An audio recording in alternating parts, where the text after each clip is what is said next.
Hey everybody! In this video I wanted to show you how I make the weave for Stretchy chainmail bras. Now this is what I'm working on here, just in a different color scheme, and you can see the nice kind of stretch and contraction that has. This is technically a standard European 4-in-1 that I did. It's a misnomer, but it's a 45-degree seam along the edge of two equilateral triangles. And to start them is pretty basic 4-in-1. And you would use this same weave whether you wanted to make a triangle or a square or a rectangle or a tube, I mean just whatever you like. And the exception would be to start this weave, I'm going to have one ring with 3 closed on it, and then each unit after that will be one open with 2 closed on it. And to do the stretchy chainmail, we're actually going to be using EPDM rubber rings. So you can kind of see here, it's a stretchy, squishy, seamless ring made from a very durable UV resistant rubber. I get mine from theringlord.com, and they have a wide range of colors to choose from, and they also carry some silicone rings as well. Silicone, I'm not sure. Now the size I'm using here is 16 gauge, 1/4 inch internal diameter. They do have a variety of different rings, but they're really great about matching up whatever sizes they have in the stretchy rubber rings. They'll also have in metal. For this weave you'll want to use the same size rings. So I'm going to zoom in a bit. And you can see here I'm going to be showing you how to make a base row and then an expansion row off of that. And so to start with, we'll have one open ring with 3 closed on it. And the vocabulary that I use whenever I say the term unit, what that means is it's just like for this weave, one unit is one open ring with 2 closed on it for the first row, and in the second row a unit is one open with 1 closed on it. So we'll kind of progress through, sorry, just making sure, I had kind of spilled them a bit coming downstairs so they aren't all perfectly straight. So just so that you know what I mean whenever I say those terms. Now also let me scooch this out of the way a little bit, because I think the plain wooden background might be less distracting.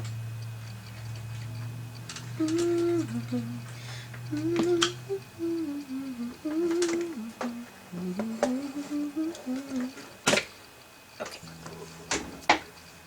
Eek. There we go. So whenever you're closing a ring, you can see the way that I open them is kind of this way. So this is a closed ring. So then to open it, I would just take it and open like that.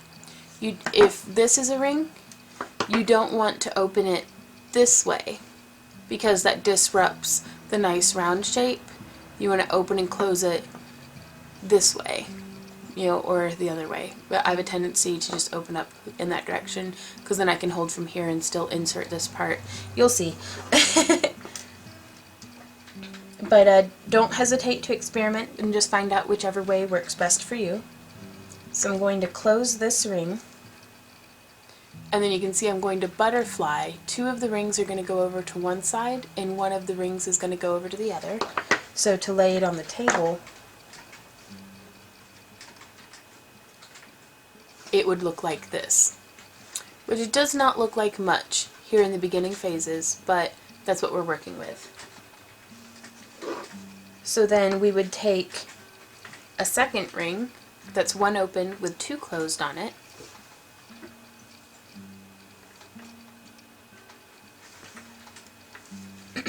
and I'm going to come in and follow the direction that this ring is going through.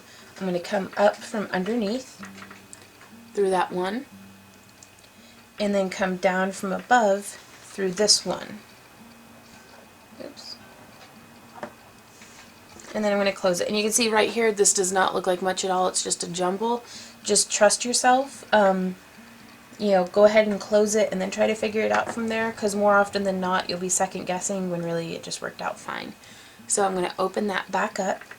And then these two rings, I'm just going to get my finger in there and butterfly them out. And then you want them to keep repeating that same patterning. This is just like that. And then we'll take another. And this one, I work best without setting my rings down. So it's just like this. I'm going to enter in from behind or from below and then come around through from the top. And then I'm going to close it.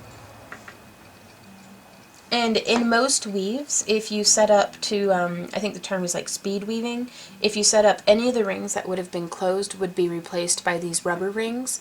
And so it really does cut like half of the work out. It definitely increases your cost quite a bit, but I mean, it's stretchy. Come on, these are up. That's awesome. And then we're going to take another one, come in from behind on this one, just like that. And now you can actually weave it the other way.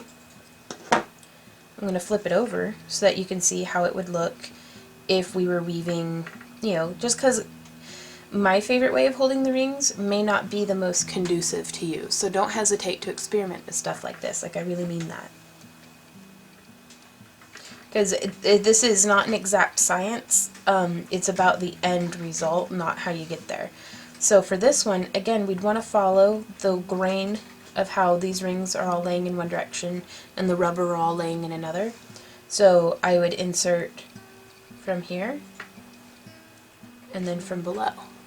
And the more you practice this, the better you will get at pattern recognition. And if you ever feel like just really challenging yourself, practice taking it and just dropping it and then picking it up and finding where you left off. Like if you really want to just torture yourself a little bit. So there we are. And I'm going to do one more and then I'm going to show you how to do an expansion row. And you don't have to have those two closed already on the ring. You could add them after the fact.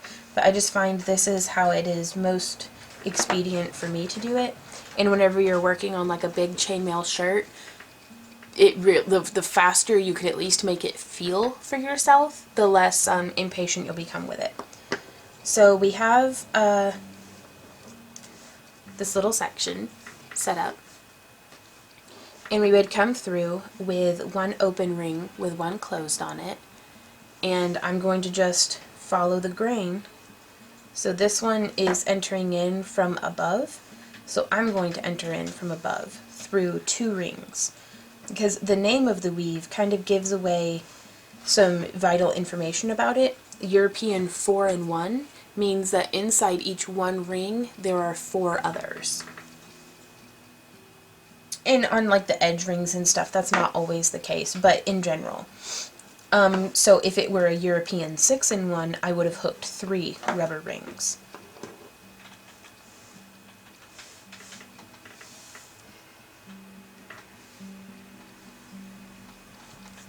And so now I'm going to come through with another. I'm going to hook the one that I had just added, hook through one I'd already woven through in this row, and then hook another one. Again, making sure that there's 2 there, and that one there, and that one that's kind of hanging loose. And I want to close it. Oops. And you want to make sure every time you close the ring that you get a nice, good, secure closure. And now I'm actually going to flip this over so that we can see how to weave it from the other side, in case that's more conducive to you. And so I have an open ring with one closed on it, and I'm going to come through one that has not been woven through, just like that, one that I already had woven through, and then one from the other side. And I'm going to close that.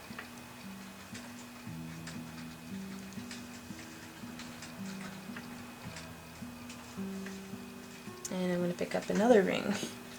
And it's, I mean, the thing is, if you're not getting it at first, just keep practicing. Chainmail is nothing if not repetitive, so you'll definitely have a nice opportunity to practice closing and opening rings. And, you know, fortunately with this one, it just repeats that same pattern. So there we go. And then whenever you're finishing a row, like you can see here, it's not completely lined up. So what we would do is I'm going to add one more ring. I'm going to hook through these two. There's 1 and 2, just like that. And then hook through the one on that side, and then I'm going to close it. And flip that one over to the other side. And so now you can see what it would look like. This is a tapered side. Oops, did not mean to go off camera. This is a tapered side, and this is a straight edge. And so you can kind of see the difference between, and so with knowing how to do this really opens up a lot of different options for being able to put darts and contours and things into your chainmail jewelry as well as costuming. Because like for a piece of jewelry, you could actually take this right here and take 2 pieces and join them kind of on a bias, and that makes a beautiful necklace because it gives a nice center point that then tapers off in both directions. Or that could be a neckline for a shirt, or like a belt. They'd look really cute, like again to like emphasize the curves over the hips and just all sorts of stuff. So your creativity really is the only limit here, and do not be afraid to experiment. Worst case scenario, you have to go back through and open up some rings and undo some of the work that you did, but so long as you learned something from it, there's no such thing as wasted effort. So I do hope that this tutorial was helpful to y'all. If you guys have any questions, comments, or ideas, I'd love to hear from you. If you enjoy my free tutorials and would like to support the creation of more of them, please check us out on Patreon. We do periodic giveaways and all sorts of stuff on there, so if you want to go check that out, that'd be cool. Also, we have links to our Facebook and website down in the video description below. So thank you guys so much for hanging out with me. I really enjoyed getting to teach this to you, and happy crafting. I'll see you guys around.